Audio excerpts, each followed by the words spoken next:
We talked a few days ago about some aspects of the buy, borrow, die strategy. An excellent question was asked by TikTok Manic92591. Is borrowing against real estate the same or different from a refinance? First, I will mention that none of these discussions are advice. Using this strategy and borrowing against your assets is something you should consider very carefully and thoughtfully. Regarding options for borrowing against real estate, here are a few methods you may see. A cash-out refinance involves obtaining a new mortgage or modifying an existing one to access the equity built up in the property. When someone does this, they are starting the lending term over again, which may or may not make sense for their goals and circumstances. A home equity line of credit is a revolving credit line secured by the equity in real estate. This can involve borrowing 85 to 100% of the home's appraised value minus any outstanding mortgage balances. An investment property loan is similar to a mortgage and is another option. These loans differ from a mortgage on a primary residence in a few ways. A larger down payment is usually required. This is typically 15%, but can be over 25% in some cases.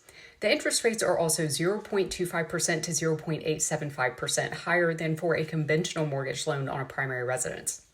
Additional qualifications include a higher credit score, typically over 680, a lower debt-to-income ratio below 45% is preferred, and documented cash reserves, which may involve several months of mortgage payments.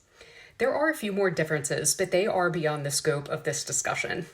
The bottom line is that these are structured as a mortgage for the most part, which means payments made in the first 10 to 15 years are mostly interest and very little is working the principal down.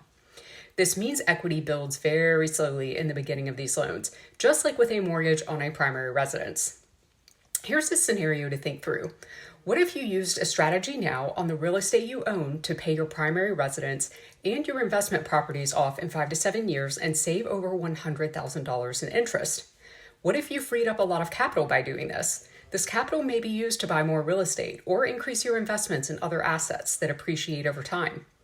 This can set you up to begin using the buy, borrow, die strategy years earlier. Our strategy is called Mortgage Free Life, and we average home payoff in 5 to 7 years and save you more than $100,000 in interest. Call or text us at the number below or send us a direct message or email to see if you qualify.